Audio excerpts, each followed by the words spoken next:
하나님 말씀은 누가복음 18장 9절에서 14절까지의 말씀을 보시겠습니다. 누가복음 18장 9절에서 14절의 말씀입니다.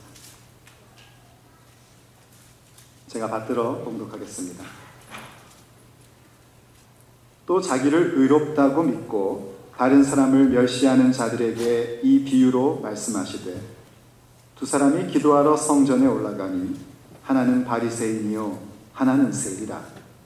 바리새인은 서서 따로 기도하여 이르되, 하나님이여, 나는 다른 사람들 곧 토색, 불의, 간음을 하는 자들과 같지 아니하고 이 세리와도 같지 아니함을 감사하나이다. 나는 일해에 2번씩 금식하고 또 소득의 11조를 드리나이다 하고, 세리는 멀리 서서 감히 눈을 들어 하늘을 쳐다보지도 못하고 다만 가슴을 치며 이르되, 하나님이여, 불쌍히 여기소서. 나는 죄인이로소이다 하였느니라. 내가 너희에게 이르노니 이에 저 바리새인이 아니고 이 사람이 의롭다 하심을 받고 그의 집으로 내려갔느니라. 무릇 자기를 높이는 자는 낮아지고 자기를 낮추는 자는 높아지리라 하시니라. 아멘. 오늘 이 말씀 여러분 가운데 축복의 말씀으로 임하기를 간절히 바랍니다. 제가 좋아하는 책 가운데 이것이 교회다라는 책이 있습니다. 영어 제목으로는 The Body라고 하는 제목인데요. 그때 바디는 예수님, 우리 그리스도의 몸된 교회를 얘기하는 바로 그 바디입니다. 그 책의 저자인 찰스 콜슨이라는 사람이, 여러분이 잘 아는 닉슨 대통령 때의 대통령 보좌관을 하던 사람입니다.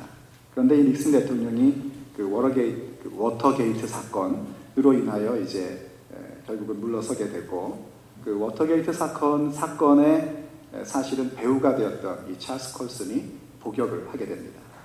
감옥에 갇혀서 친구들이 그를 위해서 간절히 기도를 많이 해줍니다. 그가 정말 거듭나야겠다라는 마음 때문에 기도해주고, 친구들의 기도와 설득에 이제 그가 복역을 얼마 남겨놓지 않고 감옥에서 회심을 하게 됩니다. 그리고 그의 삶이 일대의 변화를 가져옵니다. 얼마나 변화됐는지 지난 4월에 사실 우리 찰스 형제께서 소천했는데, 그가 운명하고 나서 그의 부고를 알린 한 신문 기사에서 이런 평가를 내리는 걸 제가 봤습니다. 이렇게 얘기합니다. 자유로운 곳에서는 사탄처럼 지내다 감옥에서 천사를 만난 인물이 세상을 떠났다 라고 얘기했습니다. 얼마만큼 그 사람의 인생이 확 바뀌었는지 우리가 엿볼 수 있는 그런 기사의 내용입니다. 그런 그가 자신의 어떤 자서전적인 글에서 이런 내용을 남겼습니다. 제가 한번 여러분들에게 긴 대목인데 읽어드릴 테니까요. 한번 들으시면서 나는 어떤가 하고 한번 비교해보면서 한번 들어보시기를 바랍니다. 평생을 살면서 나는 내가 꽤 선한 사람이라고 믿었다. 나는 선한 사람이라면 이래야 한다고 내가 믿는 것들을 모두 행했다. 구제를 위해 돈을 내놓았으며 도움이 필요한 가난한 사람들을 돌보았다. 언제나 나는 어릴 적부터 아버지의 가르침대로 늘 진실을 말하려고 노력했다. 정계에 있으면서 나는 정말 열심히 뛰었다. 그러면서 나는 내가 비열한 행동을 하지 않는다고 스스로 위로하기를 즐겼다. 백악관에서 보좌관 생활을 할 때 위스키부터 과일 바구니까지 내게 들어오는 선물들은 다양했지만 나는 단 하나도 쓰지 않았다. 부패해지기를 원하지 않았던 나는 그것을 리무진 운전사, 전화교환실 안내원 및 다른 백악관 직원들에게 보냈다. 나는 백악관 근무를 위해 상당한 액수의 연간 수입이 보장된 변호사 일을 그만두어야 했다. 또한 공직자의 부패 방지를 위해 시행되는 소위 백지위임, 그건 뭐냐면 미국에서 하는 고위공직자가 재임 기간 중에 본인이 모르게끔 그 재산을 투자해주는 그런 기관입니다. 그런 제도였습니다. 그런 백지위임에 내 전 재산을 맡겼다.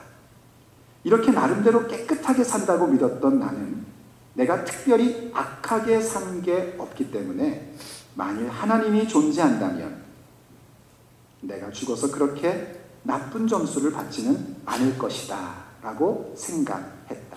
당시 나는 하나님의 존재를 확신하진 않았지만 어쩌면 존재할지도 모른다고 생각했었다. 나는 하나님이 계시다면 그분은 마치 대학 교수처럼 상대평가를 하실 거라고 생각했다. 그러던 중, 여기 그러던 중에는 많은 이야기가 담겨져 있습니다. 많은 사건이 있습니다. 여러 개의 사건이 터지고 감옥에 갇히고 하는 그러던 중 나는 탐 필립스라는 옛 친구를 만났다. 그는 예전과 달리 확실히 변해 있었다. 그는 예수 그리스도가 그의 삶을 바꾸어 놓았다고 말했다. 그의 이야기를 듣고 나는 내가 그렇게 선한 존재가 아님을 깨닫게 되었다. 나는 교만하고 추한 정치적 술수를 몇 번 사용하고 사람들에게 상처를 주었으면서도 뉘우치지 않았던 나 자신을 발견했다. 나는 내가 차갑고 완고하며 엄한 사람임을 알게 되었다. 내가 남들보다 특별히 나쁘게 살지 않는다는 자기 위안이 더 이상 통하지 않았다. 진실로 나는 정결한 마음을 갖는 것이 어떤 것인지를 알기를 원했다. 나는 용서받고 깨끗해져서 새로운 출발을 하기를 갈망했다. 그 전까지 나는 주 예수 안에서 거듭난다는 말을 들어보지 못했다. 그러나 탐을 만났을 때 나는 내가 하나님께 용서를 받아야 할 죄인임을 확신하게 되었다. 난생 처음 나는 내가 죄인임을 통감했다. 이런 변화의 모습을 교회에서는 흔히 뭐라고 얘기하냐면 거듭났다라고 얘기를 합니다. 전에는 자기가 분명한 선한 사람이라고 믿었는데 예수님을 만나는 순간 내가 죄인이구나 하는 사실을 깨닫는 그 일, 그것을 우리는 또 뭐라고 얘기하냐면 회개라고 얘기를 합니다. 세상의 기준과 가치로 살다가 하나님의 기준으로 돌아오게 되는 그 순간이 바로 회개입니다. 그리고 그것을 위해서 우리가 드리는 중요한 순간은 바로 회개의 기도입니다. 시리즈 기도 5번째 이야기, 오늘은 회개의 기도에 대해서 함께 은혜를 나눠보고자 합니다. 오늘 본문 보면은요, 예수님께서 이런 얘기를 하십니다. 자기를 의롭다고 믿고 다른 사람들을 멸시하는 자들을 위해서 비유로 말씀을 하셨다는 겁니다. 자기가 의롭다고 믿고 다른 사람을 멸시한다라는 얘기는 사실은 굉장히 이해가 안 되는 얘기입니다. 우리는 주 예수 그리스도로 말미암아 의롭게 된 사람들입니다. 믿으십니까, 여러분? 예수를 믿으면 하나님께서 예수 그리스도의 피의 공로로, 그분의 십자가의 공로로 우리의 죄를 씻어주시고 우리로 하여금 의롭다 하는 명칭을 주십니다. 그런 걸 가르쳐서 칭의, justification이라고 얘기를 합니다. 그렇게 칭의를 받은 것, 그것은 다른 것이 아니라 바로 하나님의 은혜로 주어진 것입니다. 그렇게 의인됨을 믿는 사람은요, 절대로 다른 사람을 멸시할 수가 없습니다. 왜냐하면 지금 내가 받은 그 의로움이라는 것이 나의 의로, 나의 도덕으로 이루어진 것이 아니라 하나님의 100%의 은혜로 주어진 것이기 때문입니다. 그래서 도리어 주변에서 예수를 믿지 않는 사람들, 혹은 믿는다고는 하지만 이 세상에서의 그 여러 가지 복잡하고 고달프고 세상의 굴레 속에서 헤어나오지를 못하여 힘들어하는 사람들을 향해서 안타까워하고 애처로워하고, 그리고 그런 사람들을 생각하며 기도해주고, 어떻게든 저 사람도 하나님 앞에 나와 하나님의 사람이 되고 하나님의 능력 가운데 거하기를 원하는 그런 마음을 품게끔 되어 있습니다. 그런데 어찌 자기가 의롭다는 것을 믿는 자가 주변에 있는 사람을 멸시, 곧 업수히 여기고 가치 없는 존재처럼 여길 수 있겠습니까? 그럴 수는 없습니다. 그러니까 아마도 지금 여기서 예수님이 얘기하고 있는 자기가 의롭다고 믿는 그 사람은 다른 사람을 멸시하는 걸 볼 때에 그건 하나님의 은혜로 주어진 칭의가 아니라 자기 스스로 의롭다고 생각하는 것임에 틀림없습니다. 우린 그런 걸 뭐라고 얘기하냐면 이른바 자기의다라고 얘기를 합니다. 예수님께서는요, 자기의에 빠져 사는 사람들의 어리석음과 그리고 그 비참함에 대해서 비유를 가지고 설명을 해주시는 겁니다. 자기의에 빠져 사는 게 얼마나 어리석은가, 얼마나 비참한가 하는데 그 비유를 말씀하실 때 다른 것을 가지고 얘기하시는 것이 아니라 그들의 기도의 내용을 가지고 말씀하고 계십니다. 왜냐하면 기도라는 것은 그 사람의 신앙의 성숙도를 측량하는 바로미터이기 때문입니다. 내가 얼만큼 믿음이 있는 자인가, 내가 얼만큼 신앙의 성숙을 갖고 영적인 성장을 갖고 있는지는 내 기도의 내용에서 나오게끔 되어 있습니다. 심지어 그 기도의 내용은 내가 아무리 그럴듯한 겉모습에 자기의 의의 모습으로 치장을 해놓고 있어도 내 정체가 뭔지를 밝혀주는 게 기도의 내용입니다. 우리는 기도를 통해서 사실 어떤 경험을 해야 되냐면 하나님으로부터 그래, 너는 의로운 자다 라는 인정을 받아야 합니다. 기도의 응답 가운데 제일 중요한 응답이 바로 그겁니다. 너는 의로운 자다라는 그런 응답이 익숙하지 않다면 이런 겁니다. 그래, 너는 내 자식이다, 내 새끼다, 너는 내 백성이다 하는 그 인정받음, 그게 바로 의롭다 하는 인정을 받는 것입니다. 기도 가운데 그 인정을 받는 응답을 가질 때 비로소 우리는 우리의 삶의 자리로 갈 때에 하나님의 함께하심이라는 것을 분명하게 믿고 그 함께하심을 분명히 체험하며 살게 되고 그로 인하여 하나님께서 기뻐하시는 열매 맺는 삶으로 우리의 삶을 일구어 갈 수 있는 것입니다. 그런데 하나님 앞에 기도했는데 의롭다 칭함을 받지 못한다면 얼마나 안타까웠겠습니까? 그럼 과연 하나님이 받으시는, 하나님이 의롭다고 그렇게 인정해 주시는 기도는 과연 어떤 기도의 내용인가? 우리가 오늘 본문에서 한번 살펴볼 수 있는 겁니다. 우선은 바리새인의 기도를 한번 보시죠. 그의 기도를 보면은요, 분명히 감사의 고백이 있습니다. 여러분, 기도에 감사의 고백이 있다는 것은 그 기도가 굉장히 수준 있는 기도라는 겁니다. 여러분, 일단은요, 혹시 교회를 좀 다니셨던 분들은 이 바리새인이라는 선입견을 일단 내려놓으십시오. 일단 감사가 있고요, 그 사람의 기도의 내용을 보면 이 사람은 정말 훌륭한 사람입니다. 우리 시대에 이런 사람이 있었다면 우린 그를 가르쳐서 저 사람이야말로 예수의 사람이요, 저 사람이야말로 빛과 소금이 되는 사람이라고 얘기했을 겁니다. 왠 줄 아십니까? 그는 토색하는 일이 없답니다. 힘을 갖고 있음에도 불구하고 다른 사람의 돈이나 다른 사람의 물건을 속여서든 강제로든 빼앗는 그런 토색하는 일을 한 적이 없었고 불의도 행한 적이 없답니다. 잘못된 것을 행하지 않는답니다. 간음도 하지 않는답니다. 말하자면요, 자기의 삶의 물질의 면에 있어서 깨끗하고 어떤 자신의 삶의 도덕적인 면에서도 깨끗하고 성적인 면에서도 아주 깨끗한 그런 정직한 삶을 살고 있는 사람이란 말입니다. 얼마나 훌륭합니까? 표정을 보니까 동의들을 안 하시는데 훌륭한 건 훌륭한 겁니다. 반면에 그는요, 경건 생활도 참 잘하는 사람입니다. 일주일에 2번씩 금식을 한대요. 저와 여러분이 일주일에 몇 번씩 금식하더라요? 안 합니다. 우리는 먹고 기도하자는 파 아닙니까? 우리는 금식 안 합니다. 근데 이 사람은 일주일에 2번씩이나 금식을 하는 정도로 경건한 모습의 생활과 훈련을 가졌고 또 뭐까지 했다니까? 소득의 11조도 했다는 겁니다. 여러분 아시다시피 11조 하는 게 얼마나 어려운 일입니까? 그런데 그것도 했다는 겁니다. 정말 도덕적으로나 경건 생활에 있어서 흠잡을 게 없는 사람입니다. 바로 그러한 모습에 대하여 하나님 나를 그렇게 이끌어 주시니 감사합니다 하고 감사의 고백까지 드리고 있는 겁니다. 그런데 하나님께서 그의 기도가 의롭지 않다라고 얘기를 하십니다. 그럼 여러분, 우리가 도덕적인 삶을 살지 말아야 된다는 겁니까? 아닙니다. 우린 정말 하나님 앞에서 도덕적인 삶을 살아야 됩니다.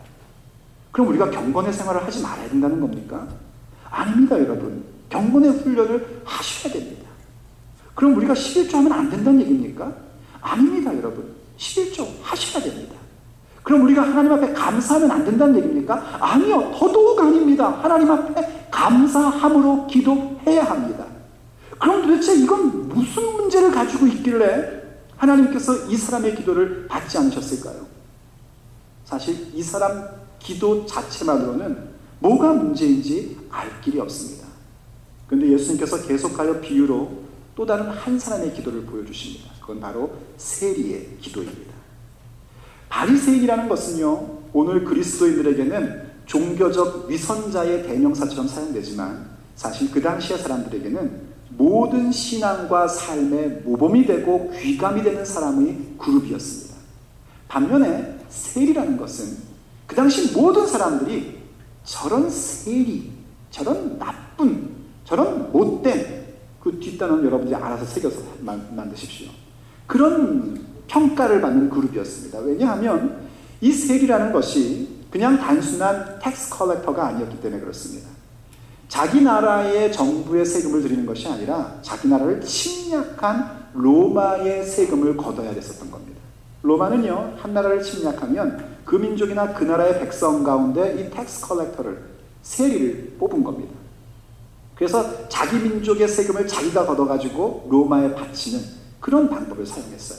그러다 보니까 각 지역의 사람들은 힘있는 로마를 향해서는 뭐라고 말을 잘 못하지만 그 앞에서 일하고 있는 세리를 향해서는 저런 매국노, 저런 나라 팔아먹는 녀석, 저런 로마의 앞잡이, 이 로마의 앞잡이가 얼른 감성적으로 안 하면 저런 일본 앞잡이, 이거 감성적으로 확 오죠.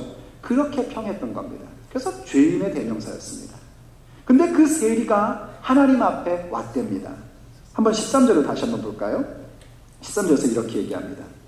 세리는 멀리 서서 감히 눈을 들어 하늘을 쳐다보지도 못하고 다만 가슴을 치며 이르되 하나님이여 불쌍히 여기소서 나는 죄인으로소이다 하였느니라.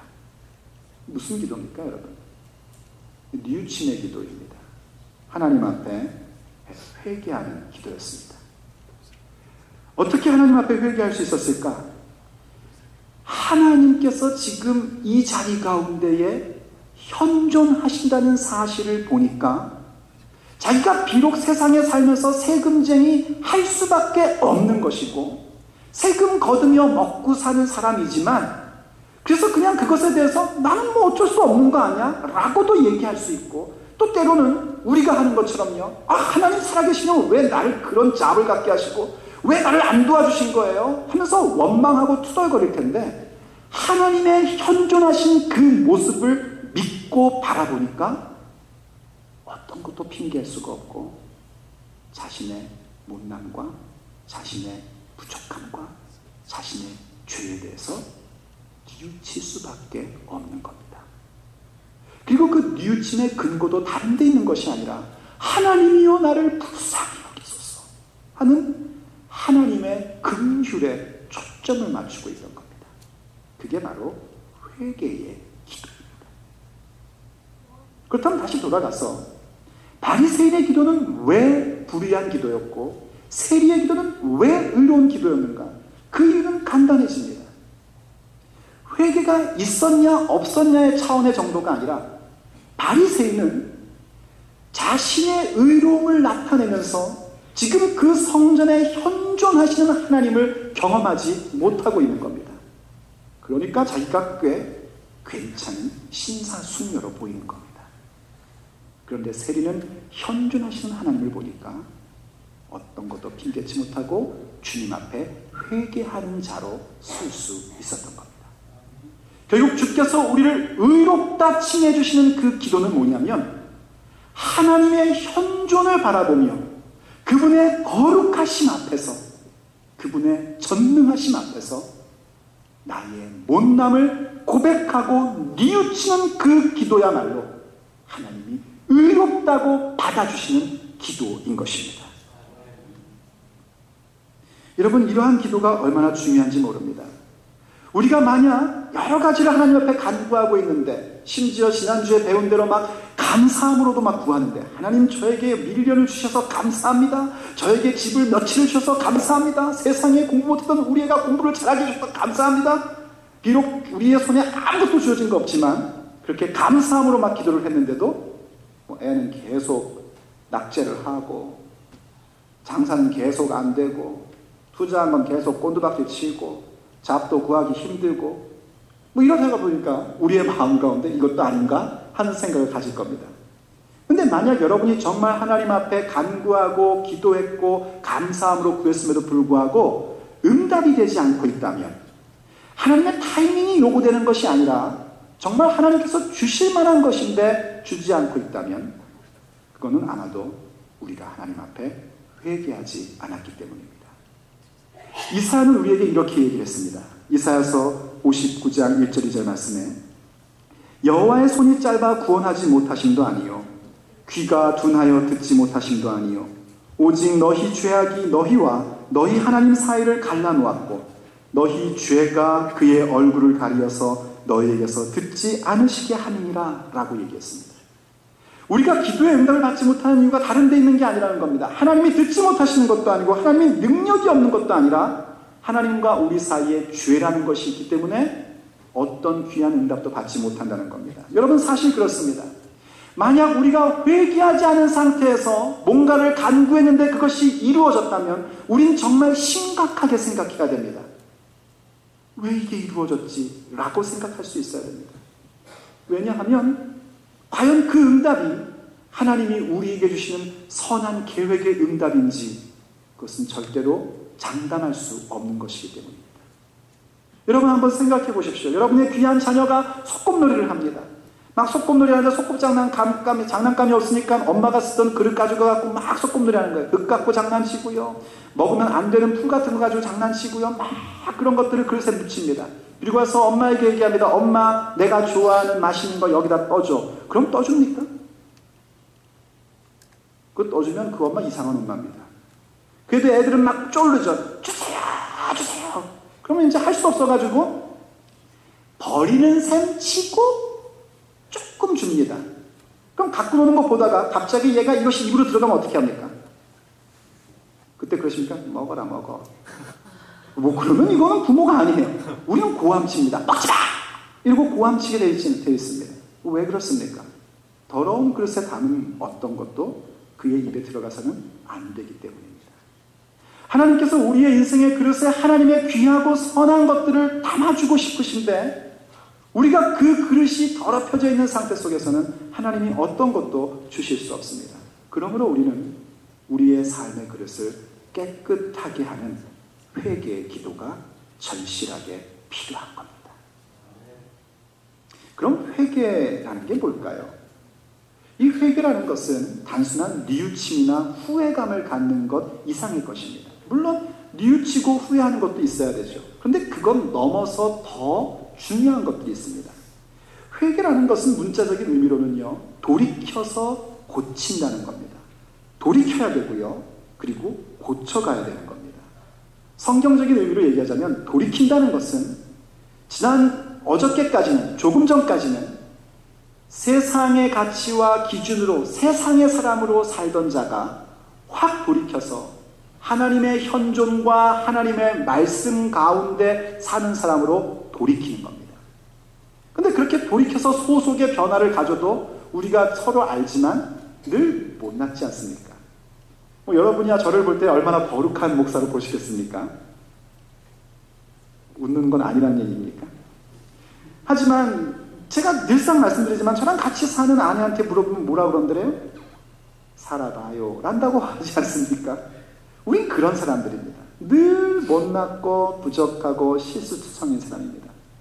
돌이켰음에도 불구하고. 그래서 뭐 해야 되냐면 날마다 고쳐가는 것입니다. 하나님의 말씀을 기준으로 고쳐가는 것이고 하나님의 현존 앞에서 나의 부족함을 더욱더 발견하며 그것을 고쳐가는 겁니다. 소속의 변화와 고쳐가는 모습, 돌이키고 고쳐가는 모습이 바로 회개입니다. 그리고 바로 그러한 회개의 가장 핵심의 부분으로 중요하게 자리 잡고 있는 것이 뭐냐면 하나님의 현존 앞에 나를 두는 그 기도입니다. 그래서 회개의 기도가 있어야 회개의 삶이 주어지게 되고 회개의 삶이 있어야 비로소 우리의 삶에 놀라운 변화와 응답과 기적의 역사가 일어나는 것입니다. 회개의 삶을 향한 이 기도는요, 하면 좋고 안 하면 할 수 없는 그런 게 아닙니다. 이건 절대절명의 일입니다. 왜냐하면 우리가 하나님 앞에서 회개의 삶을 갖지 아니하면 그것은 하나님을 믿는다고 하지만 사실 하나님과 싸우고 있는, 하나님을 대적하는 모습이기 때문입니다. 요한계시록 2장 16절이 우리에게 이렇게 얘기를 했습니다. 그러므로 회개하라. 그리하지 아니하면 내가 내게 속히 가서 내 입에 검으로 그들과 싸우리라 하고 말씀하셨습니다. 회개하지 아니하면 하나님께서 하나님의 입에 검으로 싸우겠다고 얘기하십니다. 우리와 대적이 된다는 얘기입니다. 회개가 없으면, 하나님의 소속으로 들어오는 것이 없으면, 하나님의 말씀의 기준으로 내 변화된 삶이 없으면, 하나님의 현존 앞에서 나를 살펴보는 그러한 회개가 없으면 결국 하나님과 다투는 자가 되는 것밖에는 아무것도 아니란 말입니다. 하나님과 다퉈서 이길 수 있습니까? 하나님과 대적이 돼서 살아남을 수 있습니까? 그럴 수 없습니다. 정말 하나님 앞에 우리는 회개의 모습을 가져야 합니다. 그러나 여러분, 오해하지 마십시오.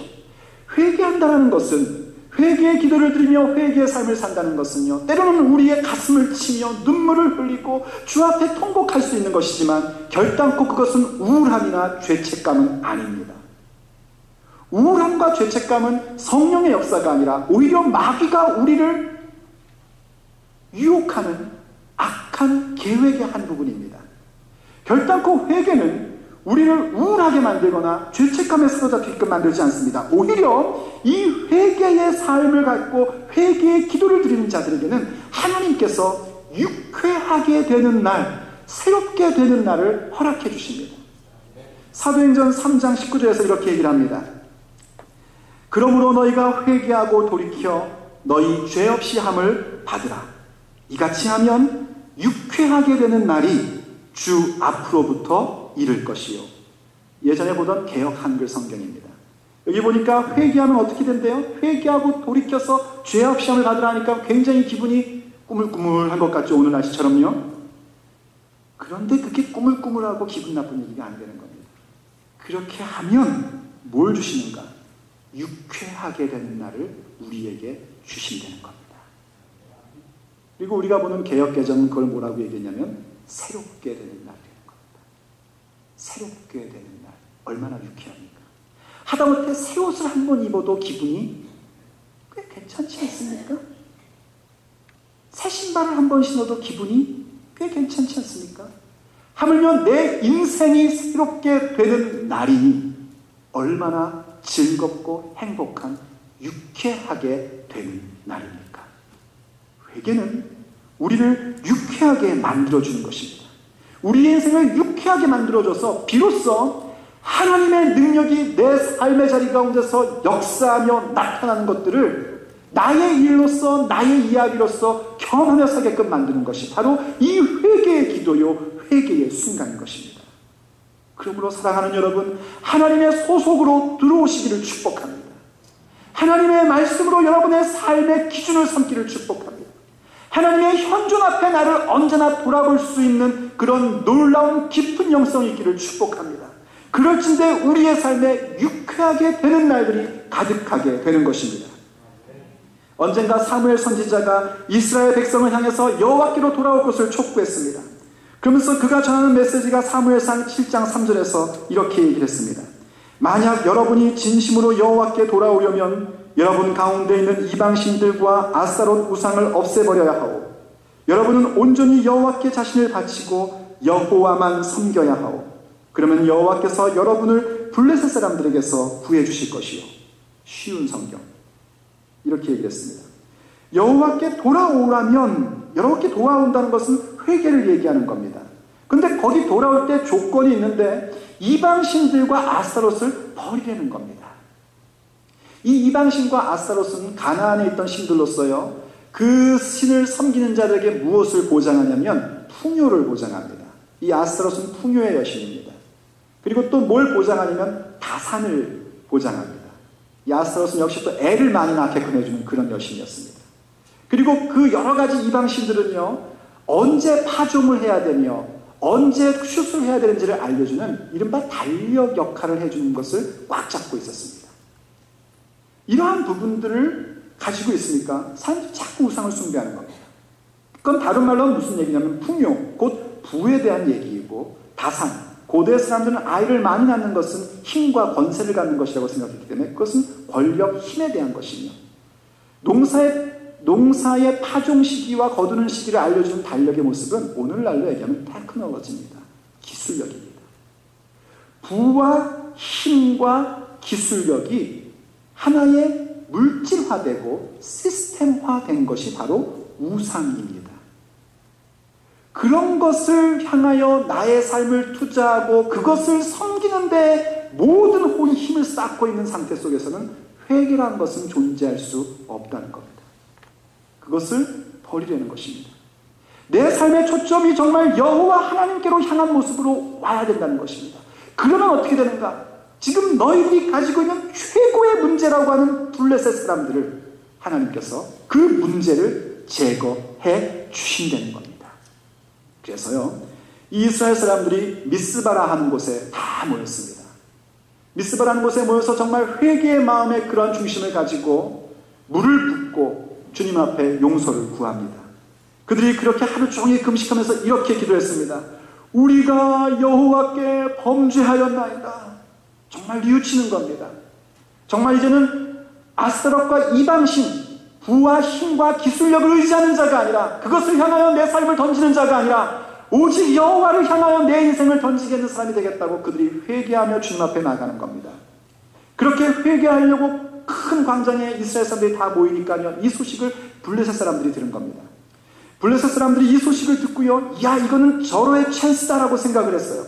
뭐 이거 일일이 찾아다니며 죽일 필요도 없이 다 모였으니까 가지고 싹 죽일 수 있겠네 하고 전쟁이 일어난 겁니다. 막 쳐들어오는 겁니다. 아니, 세상에 회개의 기도를 했으면 하나님, 우리가 걱정했던 그 일들을 막아주셔야지, 그 일이 급기야 터지게 하시다니 이러실 수가 있단 말이십니까? 그런데 회개의 기도를 드리는 자들은 그렇지 않습니다. 우리가 회개의 기도를 드려도요, 우리가 두려워했던 일, 우리의 삶에 일어나지 않았으면 좋겠다 하는 일들이 일어날 수도 있고 안 일어날 수도 있습니다. 안 일어난다면 우리가 별로 걱정하지 않습니다. 그런데 일어나면 우리의 마음에 두려움이 생길 수 있고 놀람이 생길 수 있습니다. 그건 정상입니다, 여러분. 내가 걱정하던 일들이 지금 벌어졌는데, 회개의 기도를 했음에도 불구하고 벌어졌는데 괜찮습니다. 이거는 조금 아닌 것 같습니다. 걱정할 만합니다. 두려워할 만합니다. 그러나 우왕좌왕하지는 않습니다. 거기서 하나님을 포기하지는 않습니다. 누가요? 하나님 앞에 회개의 기도를 드린 자는 그렇게 하지 않습니다. 이스라엘 백성이 사무엘에게 와서 이렇게 얘기합니다. 사무엘상 7장 8절 말씀. 이스라엘 사람들이 사무엘에게 말했습니다. 우리를 위해 여호와께 기도드리는 일을 멈추지 마시오. 우리를 블레셋 사람에게서 구해달라고 하시오. 이 모습을 보십니까, 여러분? 지금 사람들이, 블레셋 군사들이 자기들을 죽이려고 막 몰려옵니다. 하나님 앞에서 어찌할 바를 모릅니다. 정말 두렵습니다. 떨립니다. 그러나 그들은 회개의 기도의 사람이었기에 자신들이 지금 그 받을 구원이, 이 문제의 해결이 누구로부터 올 수 있다는 사실을 분명하게 알고 있습니다. 그리고 하나님의 사람인 기도의 사람에게 당당하게 기도의 요청을 하는 모습으로 나갑니다. 이거는요, 우리가 그냥 당신이 나한테 해줄 수 있는 게 뭐가 있겠어요? 기도나 해주세요, 이렇게 얘기하는 거하고는 차원이 다른 얘기입니다. 정말 그 기도의 능력이 우리의 삶의 사건으로 나타날 것을 믿는 사람의 부탁이요, 고백인 것입니다. 사무엘이 어떻게 합니까? 제단을 쌓습니다. 제사를 드립니다. 우리말로 하면 예배를 드립니다. 예배를 드리고 제물을 바치는데도 블레셋 군사들은 막 쳐들어오기 시작합니다. 그럼에도 불구하고 사무엘은 끝까지 예배하며 예배 가운데 드리는 부르짖는 기도를 하나님 앞에 드립니다. 거기서 기적의 역사가 일어나기 시작합니다. 블레셋 군대가 모였는데 하나님께서 우레를 내리시면서 블레셋 군사를 치셨고, 그날 이스라엘은 블레셋을 향하여 커다란 승리를 갖게 되었습니다. 어디서부터 시작된 건 줄 아십니까? 우리가 여호와께 범죄하였나이다 하는 그 고백, 바로 회개의 기도에서부터 그 놀라운 기적은 시작된 것입니다. 그렇습니다, 여러분. 참된 회개의 기도라는 것은 우리를 예배의 자리로 오게끔 만들어주고 예배 가운데서 주 앞에 부르짖으며 기도하게끔 만들어주고, 그런 참된 회개의 기도는 우리의 모든 도움과 문제의 해결이 하나님께로부터 온다는 사실을 알고요, 참된 회개의 기도를 드리는 자들은 기도의 용사인 형제자매들에게 기도를 부탁하며 함께 기도하는 그 능력을 믿고요, 참된 회개의 기도의 사람들에게는 내 인생에서 가장 최고의 문제라고 생각했던 그 문제가 단번에 해결되는 기적을 갖게 되는 것입니다. 바로 회개의 기도 끝에 주시는 하나님의 선물입니다. 그러므로 사랑하는 여러분, 주님 앞에, 주님의 현존하심 앞에 회개하며 나오십시오. 더 이상 하나님과 세상 가운데 갈팡질팡하지 마시고 하나님께로 소속을 두십시오. 이제 더 이상 여러분이 듣고 배웠던 것으로 세상을 살려고 하지 마시고 하나님의 말씀에 비추어 새로운 삶으로 뛰어드십시오. 더 이상 자기의 의에 빠져 살지 말고 이만하면 됐다라고 생각하지 말고 하나님의 현존 앞에서, 그 거룩하심과 그 전능하심 앞에서 여러분을 돌이키십시오. 그럴진데 하나님께서 회개의 기도의 삶에게 주시는 그 귀한 선물은 바로 여러분들의 것이 될 것입니다. 함께 기도하겠습니다. 사랑하는 아버지 하나님, 오늘 우리에게 회개의 기도를 가르쳐 주시니 너무너무나 감사합니다. 회개의 기도를 명하실 때에 우리의 마음이 괴롭고 우리의 마음이 불편하고 왜 맨날 하나님은 우리한테 회개하라고 하시나 하는 그런 생각도 가졌던 것이 사실 저희들의 생각이었습니다. 저희들의 이 어리석음과 짧은 생각을 용서하여 주시옵소서. 이제는 정말 하나님의 소속된 자로 그 소속의 완전한 변화를 갖는 우리가 되기를 원합니다. 이젠 더 이상 세상의 기준을 향하여 나아가고 세상의 것들을 추구하며 사는 삶을 청산하고 아버지의 말씀을 기준으로 삼으며 그 말씀을 따라가는 삶으로 나아가기를 원합니다.